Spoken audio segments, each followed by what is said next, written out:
अस्सलाम वालेकुम, this is Miss Hafsa and this is your science class week 7 day 1। और आज हम लोगों ने यूनिट 8 स्टार्ट करना है, दैट्स फोर्स एंड मशीन्स। तो हम लोग स्टार्ट करते हैं। फर्स्ट टॉपिक है आप फ्रिक्शन। अच्छा, इस चैप्टर में हम लोगों ने gravitational force, frictional force, balanced unbalanced forces, mass, weight, ये सब कुछ पढ़ना है। ठीक है, तो फर्स्ट आप लोगों का टॉपिक है फ्रिक्शन का। फ्रिक्शनल फोर्स के ये तीन जो फोर्सेस हैं इसके बारे में आप लोग फोर्थ क्लास में भी पढ़ चुके हो। आई थिंक कि आप लोग 3 में भी पढ़ चुके हो, but you have already an idea about these forces. ठीक है, तो इसको पहले पेज नंबर 94 को मैं रीड करती हूँ। ओपन योर बुक्स और आप लोग साथ साथ उसको फॉलो करो। मैं रीड करती हूँ, उसके बाद मैं आपको इंपॉर्टेंट पॉइंट्स बताऊंगी। There is no such thing as a completely smooth surface. Some highly polished surfaces seem to be perfectly smooth, but if you look at these surfaces with a microscope, you will see that they have rough edges. When these rough edges rub against each other, they produce a force called friction. So we can say that friction is the force that is produced when two surfaces rub against each other. For friction tries to stop the surfaces from sliding over one another. For smooth surfaces like ice, glass, the force of friction is less. For rough surfaces like wood, rubber, and sandpaper, it is much greater. There is a friction between your hands when you rub them together. There is a friction between your shoes and the ground when you walk, and between the tires of your bicycle and the ground when you push the pedals. The friction is needed to give your shoes and the tires of your bicycle a grip on the ground. When you write with pencil, friction causes millions of carbon atoms to rub off from the end of the pencil. That leaves a black mark on the paper. Friction helps in all kinds of motion as walking, writing, climbing, and so on.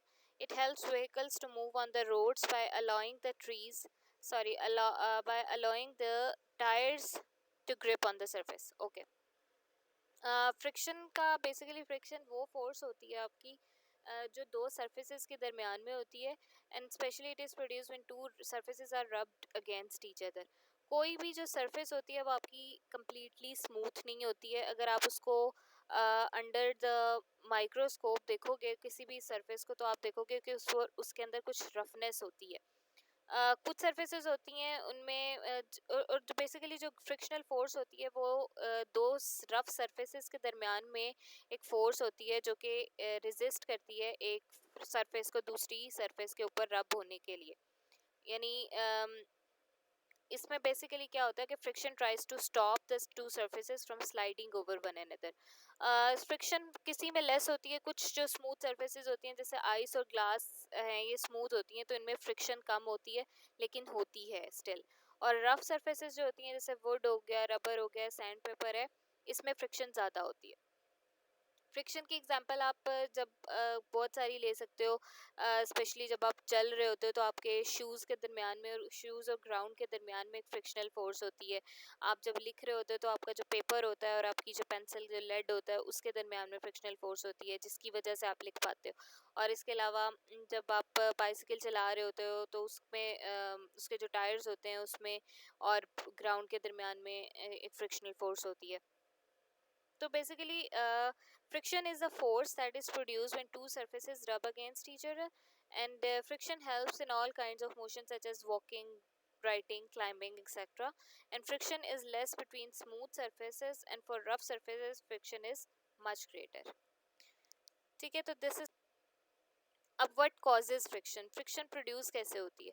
Page number 95 पे ये मैं topic पढ़ रही हूँ, what causes friction. Friction is partly due to the tiny bumps on the surfaces that are in contact with each other, and partly due to the atoms in the two material which tend to stick to one another. Okay, friction किस वजह से होती है। एक तो ये होता है कि आपकी जो दो सरफेसेस होती हैं उनमें जो रफनेस होती है, जब वो रफनेस वो जब एक दूसरे के ऊपर स्लाइड करती हैं तो उसकी वजह से वो एक रेजिस्टेंस पैदा होती है, तो उसकी वजह से फ्रिक्शन क्रिएट होती है।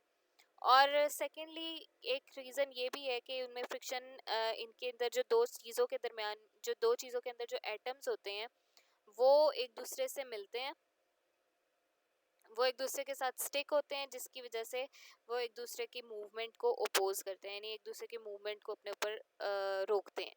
तो इस तरह से फ्रिक्शन जो है वो प्रोड्यूस होती है।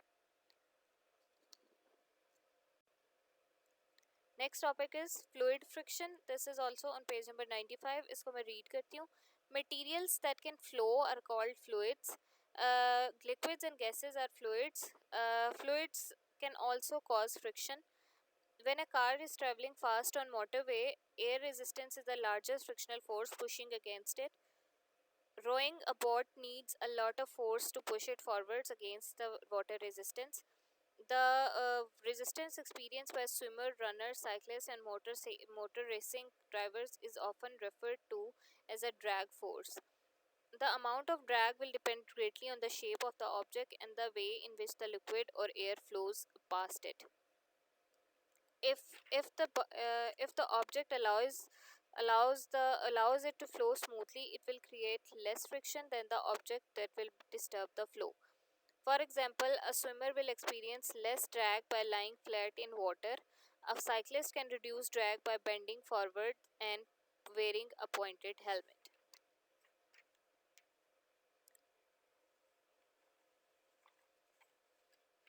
इसका नेक्स्ट पेज पे कुछ पार्ट है, उसको भी पढ़ते हैं. Page number 96.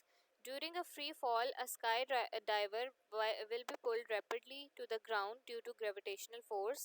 On opening the parachute, air resistance will increase greatly, equaling the force of gravity, and the diver will continue to fall but at slow speed until he reaches the ground safely. Okay इसको मैं आपको समझाती हूँ. Fluids basically कहते हैं किसे हैं. Fluids कोई भी material that can flow are called fluids. तो फ्लूइड जो होता है, लिक्विड्स और गैसेस होते हैं, सारी सी बात है, जो फ्लो कर सकते हैं. तो इनके दरमियान में इनमें जो फ्रिक्शन होती है दैट इज़ फ्लूइड फ्रिक्शन.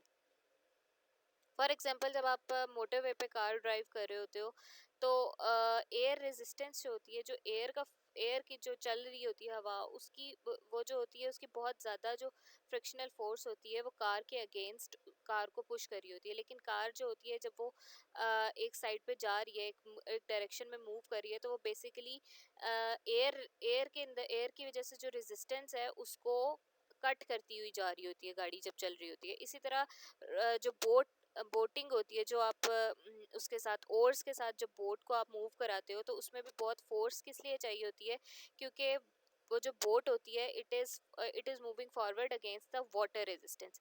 जिस तरह से गाड़ी चलाते हुए गाड़ी जो है वो एयर रेजिस्टेंस को कट करके जा रही होती है, इसी तरह जो आपकी बोट है उसको चलाते हुए आप क्या कर रहे हो, तो बेसिकली उसकी जो वाटर रेजिस्टेंस है उसको कट करके जा रहे होते हो. वाटर रेजिस्टेंस का इधर मतलब है रोकना, किसी कोई जो रुकावट होती है किसी चीज़ की. तो जो एक्सपीरियंस स्विमर्स को या रनर्स को या साइकिलिस्ट या मोटर रेसिंग कार ड्राइवर्स को होता है, उसको हम कहते हैं ड्रैग फोर्स. जैसे कोई स्विम करते हुए वाटर के अगेंस्ट मूव कर रहा है, या साइकिलिस्ट जो साइकिलिंग करते हुए होते हैं, या फिर जो रेसिंग कार्स वगैरह होती हैं उसके जो ड्राइवर्स होते हैं, वो जो फोर्स जो रेजिस्टेंस फेस करते हैं उसको हम कहते हैं ड्रैग फोर्स. ठीक है. और ड्रैग फोर्स होती है उसकी बहुत ज़्यादा इस चीज़ पे डिपेंड करता है कि जो चीज़ वो चला रहे हैं उसकी शेप कैसी है. फॉर एग्जांपल, आपकी जो बोट्स होती हैं वो आगे से स्ट्रीम लाइन शेप होती हैं. ठीक है. तो उनकी वजह क्या होती है, ताकि वो इजीली वाटर रेजिस्टेंस को कट करके मूव कर सके. और इसी तरह जो साइकिलिस्ट होते हैं, आपने अक्सर देखा होगा, जब वो साइकिलिंग कर रहे होते हैं तो उनके जो हेलमेट्स होते हैं वो भी स्ट्रीम लाइन शेप होते हैं. तो इस वजह से वो भी इसलिए होता है ताकि वो एयर की जो रेजिस्टेंस है उसको ओवरकम कर सकें. For example, a swimmer will experience less drag for laying flat in water. इसी तरह से फ्लैट जो स्विमर होता है वो वाटर के अंदर लेट के जब वो करता है, स्विमिंग करता है, तो उसको लेस ड्रैग फोर्स फेस करनी पड़ती है. और इसी तरह से जो साइकिलिस्ट होते हैं, जब वो नीचे होके बेंड होके या फिर एक पॉइंटेड हेलमेट पहन के जब वो मूव करते हैं, साइकिलिंग करते हैं, तो उससे उनके ऊपर जो ड्रैग फोर्स होती है वो कम होती है. इस पे पेज नंबर 96 पे जो आपको उन्होंने एग्जांपल दी हुई है, उसमें ये होता है कि जब फ्री फॉल होता है, जब एक फ्री फॉल जो एक इट्स अ थिंग लाइक जो लोग करते हैं फॉर फन, उसमें क्या होता है, स्काई डाइवर जो होता है वो फ्री फॉल में ड्यूरिंग क्या होता है कि वो बहुत तेज़ी से ग्राउंड की तरफ आता है, क्योंकि आपको पता है उसके ऊपर ग्रेविटेशनल फोर्स अप्लाई हो रही होती है। आपको पता है कि gravitational force is the force of earth, जिसकी वजह से हर चीज़ जो है वो अर्थ की तरफ नीचे की तरफ आती है। तो जो फ्री फॉल में ड्यूरिंग द फ्री फॉल जो स्काई डाइवर होता है, it is he is pulled very rapidly to the ground due to gravitational force. लेकिन जब ड्यूरिंग फ्री फॉल वो अपना पैराशूट ओपन कर देता है, तो उससे क्या होता है कि उसके ऊपर जो एयर रेजिस्टेंस है ना वो उसकी ज़्यादा हो जाती है। अब क्या होता है कि एक ऊपर की तरफ एयर रेजिस्टेंस होती है और नीचे की तरफ ग्रेविटी होती है, तो उससे वो दोनों फोर्सेस इक्वल हो जाती हैं। तो उससे फिर क्या होता है कि जब एयर रेजिस्टेंस जो होती है वो नीचे जो अगर पैराशूट ओपन नहीं किया होता तो वो बहुत तेज़ी से नीचे आ रहा होता है, लेकिन जब पैराशूट वो ओपन कर लेता है तो एयर रेजिस्टेंस की वजह से वो उसकी जो स्पीड है वो स्लो हो जाती है। ठीक है, वो आराम से सेफली फिर ग्राउंड पे उतर जाता है, जो स्काई डाइवर होता है। ठीक है, तो this is fluid friction. Materials, इसका मैं ओवरऑल समरी बता देती हूँ। Materials that can flow are called fluids, like liquid and gases are fluids, and when a car is traveling fast, air resistance is the largest frictional force against it, and rowing a boat need a lot of friction, a lot of force to push it forward against water resistance, and the resistance experienced by swimmer, runners, cyclists, and motor racing car drivers is referred as drag force. Next topic है आपका page number 96 पे ही, friction can be harmful. A lot of energy is needed to overcome the friction force of friction. Friction produces heat. This wastes a lot of energy. The moving parts of the machine wear out by rubbing against each other. इसमें simple सी चीज़ है कि friction में बहुत सारी energy चाहिए होती है। जब दो चीज़ें आपस में रब होती हैं तो उससे आपको पता है कि बहुत सारी एनर्जी, बहुत हीट प्रोड्यूस होती है। हीट की वजह से बहुत सारी जो एनर्जी जो है वो वेस्ट होती है। ठीक है, even when you rub your hands against each other, तो उसकी उनकी रबिंग से भी आपके हाथ गर्म हो जाते हैं। ठीक है, तो उससे क्या होता है कि जब दो चीज़ें आपस में रब करती हैं तो उसके जो पार्ट्स हैं उनमें वो ख़राब होने शुरू हो जाते हैं।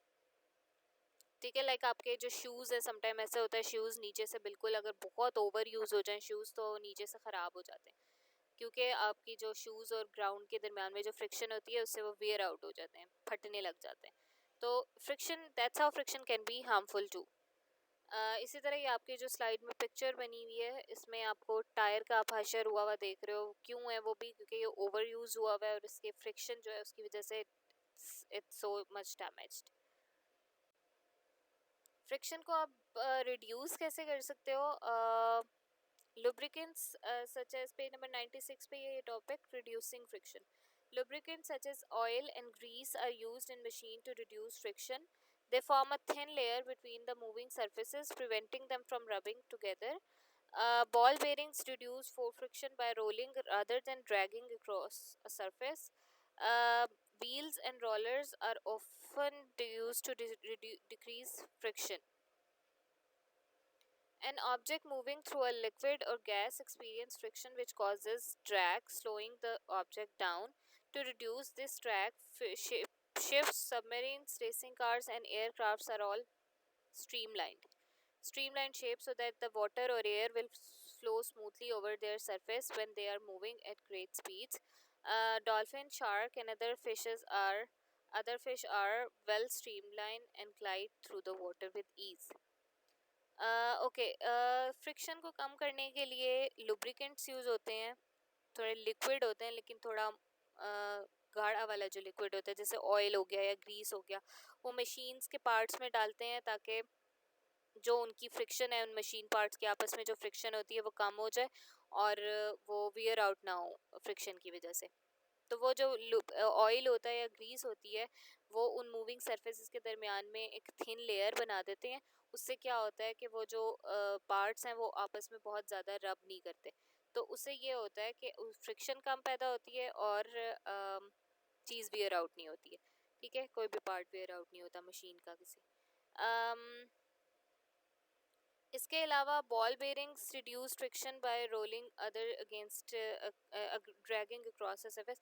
आप इसी तरह से किसी भी चीज़ को ड्रैग करने के बजाय किसी सरफेस के ऊपर, फॉर एग्जांपल एक बॉक्स है, एक बहुत हैवी बॉक्स है, या सोफ़ाज आप लोग खींचने के बजाय अगर सोफ़ाज के नीचे ही अगर आप या अलमारी के नीचे आप वो लगा देते हो बॉल बेरिंग्स या छोटे व्हील्स लगा देते हो, तो उससे क्या होता है कि फ्रिक्शन कम हो जाती है और आपकी जो चीज़ है वो इजीली मूव कर जाती है। तो बॉल बेरिंग्स या फिर जो व्हील्स होते हैं या रोलर्स जो होते हैं वो भी फ्रिक्शन को रिड्यूस करने के लिए यूज़ होते हैं।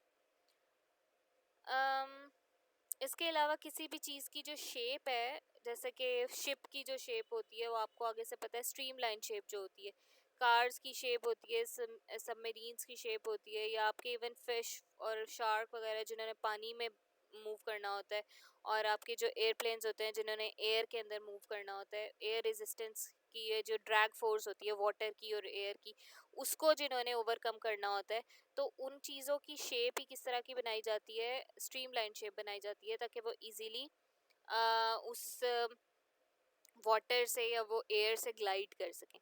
तो इस तरीके से आप रिड्यूस कर सकते हो फ्रिक्शन को। ठीक है, तो this is it for today I think. And 90 page number 93 से 96 तक हम लोगों ने आज पढ़ा है। आप लोग इसको अच्छी तरह पढ़ो, आपको समझ आ जाएगी। नेक्स्ट लेक्चर में हम नेक्स्ट टॉपिक पढ़ेंगे। So this is it for today. अल्लाह हाफिज़।